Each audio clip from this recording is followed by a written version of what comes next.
चलिए, तो हम पिछली क्लास में देखे थे न्यायिक कार्य, है ना। और आज देखेंगे एग्जीक्यूटिव एक्ट, यानी कि होता है कार्यपालिका के कार्यपालिका के कार्य। तो कार्यपालिका में कौन कौन आता है?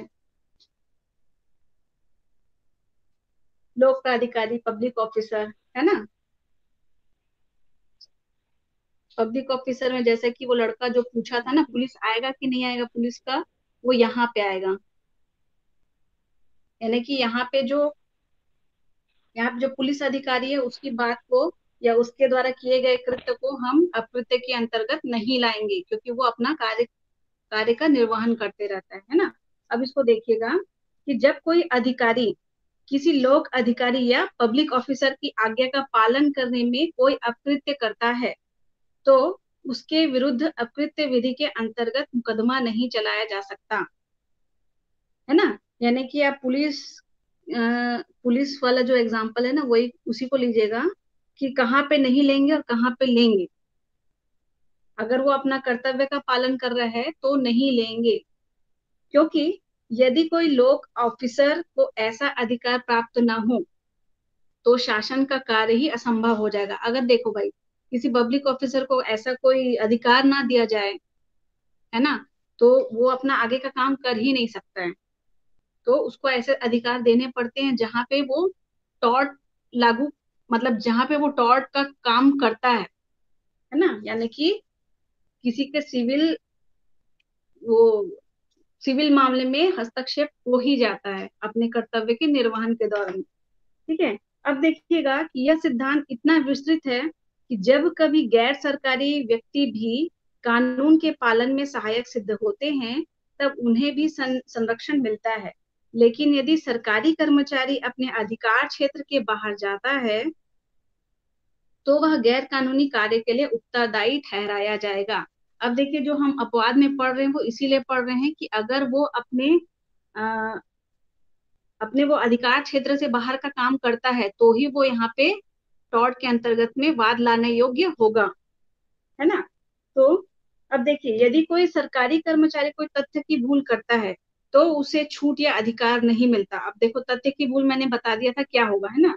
तो जो कानून की भूल करने पर मिलता है, यानी कि अब इसको ये समझेगा कि यदि कोई तथ्य की भूल करता है तो उसे क्या मिलेगा, वो अधिकार, छूट का अधिकार नहीं मिलेगा, पर कानून की भूल करने पर जो मिलता था उसको, है ना। यानी कि क्या बोल सकते हो यहाँ पे आप, अगर इसको सामान्य रूप से अगर ये समझोगे कि जो सरकारी अधिकारी को जब किसी कार्य को करने के लिए विशेष कानूनी प्राधिकार दिए गए हों या प्रदान किए गए हों, तो इन अधिकारों के प्रयोग में उन्हें कानूनों के नियमों का कठोरता से पालन करवाना आवश्यक हो जाता है ना। ये आपका कहा गया था, ये वाले केस में क्लार्क बनाम विजेंद्र नाथ चौधरी के केस में ये बताया गया था, है ना। इसका जो फैक्ट है, इसका जो नियम प्रतिपालन हुआ तो ये था कि जो नियम बनाए गए हैं विधि के द्वारा, उसका कठोरता से पालन किया जाना अनिवार्य है।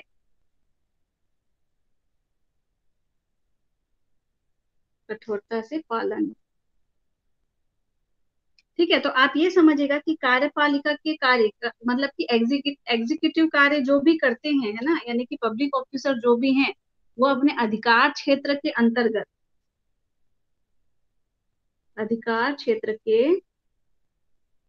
कार्य करते हैं, तो क्या होगा, दायी नहीं होंगे। और अधिकार क्षेत्र से बाहर कार्य करते हैं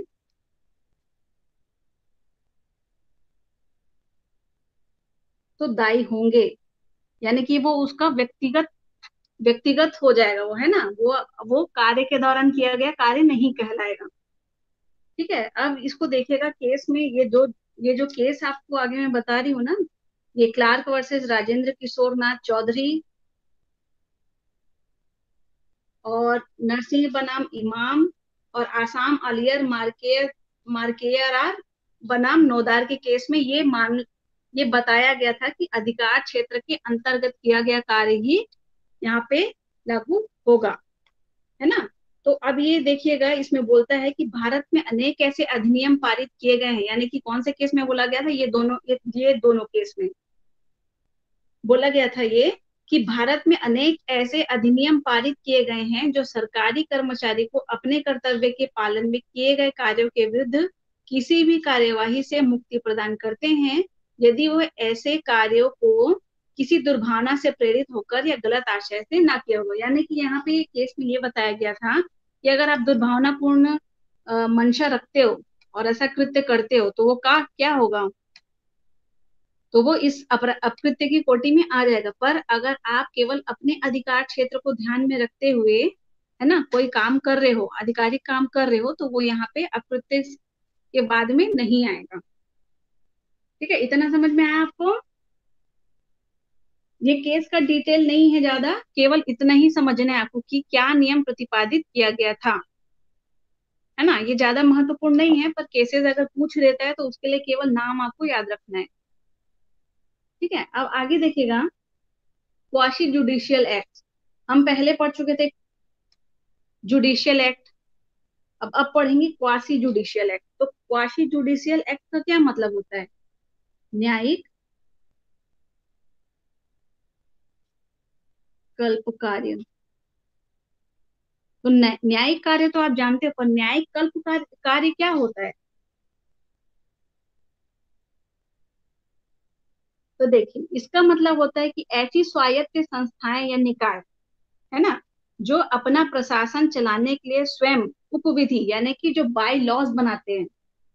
बाय लॉज कौन कौन बनाता है, ये सर आपको बताए थे। जो बाय लॉज बनाता है का निर्माण तथा वादों में न्यायिक ढंग से निर्णय करते हैं। जैसे कि कौन? विश्वविद्यालय और क्लब और जो सोसाइटी होती है ना, तो ये क्या है, ये जो विश्वविद्यालय, क्लब और सोसाइटी है, वो बाईलॉज बनाते हैं अपने, है ना, कैंपस के लिए। तो आ जाएगा आपका स्वायत्त संस्थाएं या निकाय होती है। ठीक है, उनके ऊपर ही ये लागू होगा। तो देखिएगा इसको कि जो अपना प्रशासन चलाने के लिए स्वयं उपविधि का निर्माण तथा वादों में न्यायिक ढंग से निर्णय करते हैं, ऐसी ये संस्थाएं ऐसे प्राधिकार विधायिका से प्राप्त करते हैं। इस न्यायिक प्राधिकार को ही न्यायिक कल्प प्राधिकार कहते हैं। ठीक है, एक बार फिर से सुन लो। अनेक ऐसी स्वायत्त संस्थाएं या निकाय जो अपना प्रशासन चलाने के लिए स्वयं उपविधि का निर्माण तथा वादों में न्यायिक ढंग से निर्णय करते हैं, ये संस्थाएं स्वायत्त संस्थाएं होती है। ये संस्थाएं ऐसे प्राधिकार विधायिका से प्राप्त करती हैं। इस न्यायिक प्राधिकार को न्यायिक कल्प प्राधिकार कहते हैं।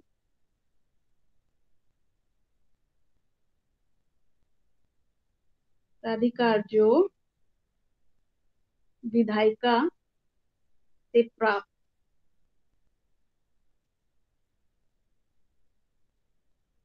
करती हैं, ऐसी संस्थाएं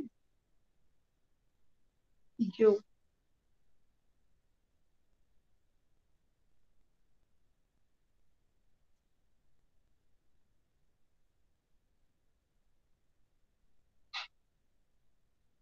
आप स्क्रीन में देखिए, मैं जो बोली मैं उसी को लिख रही हूँ। ये छोटा सा इसका क्या है, समझने के लिए नोट्स है। आपको केवल इतना ही बताना है कि ऐसी संस्थाएं जो प्राधिकार, है ना, जो विधायिका से प्राप्त करती है, विधायिका से प्राप्त करती है, इस न्यायिक प्राधिकार को न्यायिक कल्प प्राधिकार कहते हैं।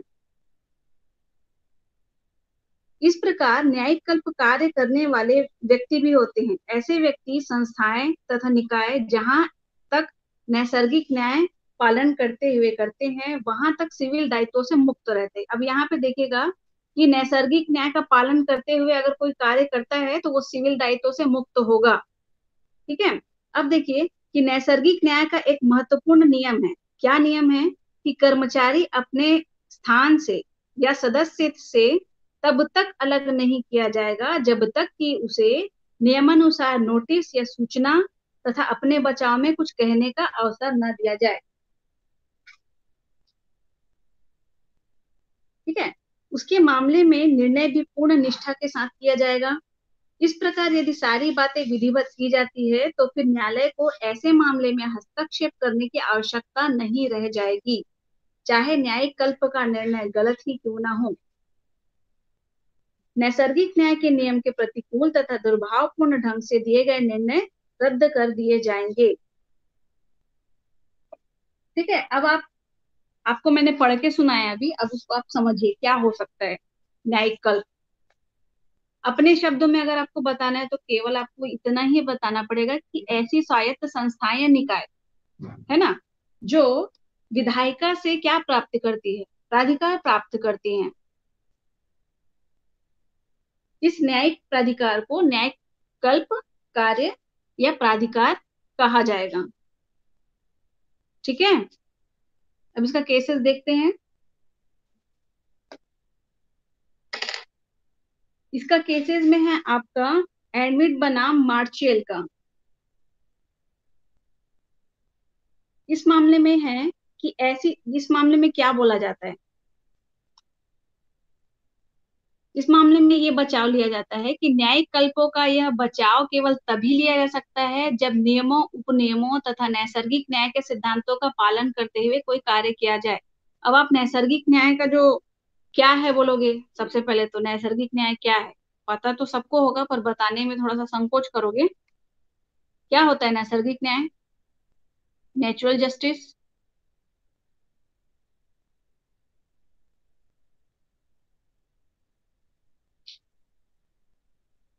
किसी को पता है? सरोज, ज्योति,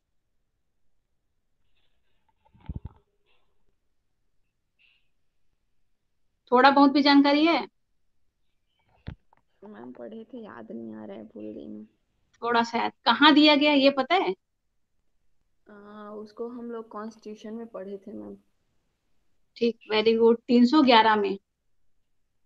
ठीक है, अनुच्छेद 311 में नैसर्गिक न्याय के सिद्धांतों को समाहित किया गया। अब देखिए, अगर नहीं पता है तो नैसर्गिक न्याय से क्या अभिप्राय है कि दोनों पक्षों की सुनवाई, है ना, दोनों पक्षों को सुनवाई का अवसर प्रदान किया जाएगा। यानी कि एक पक्ष को सुन के आप फैसला नहीं सुनाओगे, दोनों पक्ष को सुनना जरूरी होता है। और दूसरा ये है कि अपने ही मामले में कोई भी व्यक्ति न्यायाधीश नहीं होगा। यानी कि अगर आपका कोई मामला है तो आप ही फैसला नहीं सुना सकते हो, आपको दूसरे न्यायाधीश का सहयोग लेना ही पड़ेगा। यानी कि आपके मामले में कोई दूसरा न्यायाधीश होगा। और तीसरा ये है इसका कि सद्भावना पूर्ण निर्णय किया जाएगा। तो ये जो तीन चीज है इसका, यही मेन है, इसी को बोला जाएगा नैसर्गिक न्याय। ये तीनों चीज इसमें समाहित होने चाहिए, तो ही वो नैसर्गिक न्याय का सिद्धांत कहलाएगा। ठीक है। तो ये तीन चीजों का मैं यहाँ पे छोटा सा लिख रही हूँ, नैसर्गिक न्याय का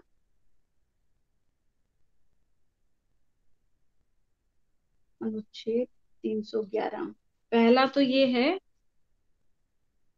दोनों पक्ष को मौका,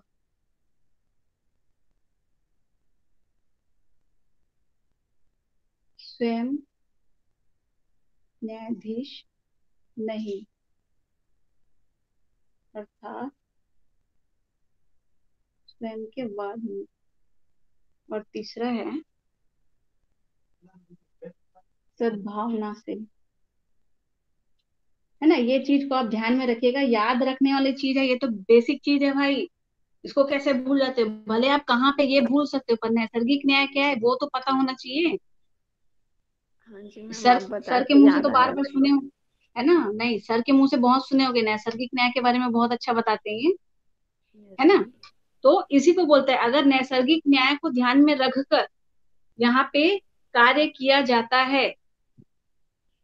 है ना, तो ही वो अकृत्य के अंतर्गत में बचाव दिया जा सकता है। अब देखिएगा इसमें बेल royal western India turf club में इसमें क्या बोलता है कि बाद में वादी ने एक पुस्तिका भेजी थी, जिसे क्लब के एक सदस्य के व्यवहार पर लांछन लगता था, यानी कि कोई पत्रिका छापी गई थी, है ना, जिससे कि वो जो क्लब का सदस्य था उसके व्यवहार पर वो लांछन लगे टाइप का उसको लग रहा था। तो समिति ने निर्णय किया, ये वाला जो केस है ना बेल रॉयल का, इसको अच्छे से देख लीजिएगा, ये पूछता है। समिति ने निर्णय किया कि ऐसे कार्य से क्लब के हित एवं महत्ता को आघात पहुंचता है, अतः पत्रक भेजने वाले व्यक्ति को सदस्यता छोड़ने का आदेश दिया गया। उसने ऐसा कार्य करने से इनकार कर दिया। समिति द्वारा एक प्रस्ताव पास करके उसे निकाल दिया गया। उसके मामले में यह निर्णय किया गया कि न्यायालय समिति के इस निर्णय में कि वादी क्लब की सदस्यता से अलग किया जाए हस्तक्षेप नहीं करेगा। देखो यहाँ पे दोनों पक्षों का मामला, दोनों पक्षों को नहीं सुना गया था, ठीक है, इसलिए ऐसा फैसला आया, बताया गया कि न्यायालय इसमें। और पहली बात तो ये है कि जो न्यायालय है कब जा सकते हो आप और कब नहीं जा सकते हो। तो यहाँ पे जो समिति है वो तो खुद ही क्वासी जुडिशियल यानी कि न्यायिक कल्प कार्य के अंतर्गत कार्य कर रही थी, वो अपना कार्य कर ही रही थी ना भाई, सदस्यता के को अपने सदस्यता से अलग करके वो अपना कार्यवाही कर रही थी। उसके ऊपर से आप न्यायालय को बीच में नहीं ला सकते थे, है ना, इसलिए यहाँ पे ऐसा निर्णय दिया गया। अब दूसरा देखिएगा, इनेस बनाम वाइली, इसका भी केस सोसाइटी से जुड़ा हुआ है। एक सोसाइटी ने अपने एक सदस्य को, जिसने एक दूसरे सदस्य के विरुद्ध गाली युक्त भाषा का प्रयोग किया था, निकाल दिया गया था। यानी कि कोई सदस्य रहा होगा जिसने दूसरे सदस्य को गाली दी थी या गाली युक्त भाषा का प्रयोग किया गया था, लेकिन उसे कोई नोटिस सदस्यता छोड़ने के लिए नहीं दी गई। अब यहाँ पे ये उसका विपरीत है कि आपको जो गाली दिया था उसको नोटिस नहीं दिया गया। न्यायालय ने निर्णय दिया कि उस सदस्य को बिना नोटिस दिए निकालना गैर कानूनी था। अब उसको ये था कि आपने नोटिस ही नहीं दिया है ना, और बिना नोटिस दिए ही निकाल दिया, तो ये गैर कानूनी है। चूंकि सूचना देना नैसर्गिक न्याय का एक नियम है, यानी जो सूचना दे रहा है मतलब क्या हुआ कि दोनों पक्ष को सुना गया समझा जाएगा यहाँ पे, है ना, दोनों पक्षों की बात रखी गई या बात को सुनी गई। तो यहाँ पे क्या हुआ कि दूसरे पक्ष को नहीं सुना गया, उसको बिना सुने ही नोटिस दिए बिना निकाल दिया गया। ठीक है, तो यहाँ पे नैसर्गिक न्याय का नियम नहीं आया या नहीं लागू किया गया। अतः आवश्यक था कि सदस्यता से अलग करने से पहले उस व्यक्ति को सूचित किया जाता। निर्णय में यह कहा गया कि उसका निष्कासन अवैध है और वह अब भी क्लब का सदस्य है। यानी कि ये वाला जो केस था आपका बेल रॉयल वेस्टर्न वाले केस में, इसमें सदस्यता को निरस्त कर दिया गया, वहां पे इसको मान्य किया गया, है ना। और यहाँ पे जो है वैली के केस में बोला गया मान्य नहीं किया गया, क्योंकि यहाँ पे बिना नोटिस के निकाल दिए गए थे।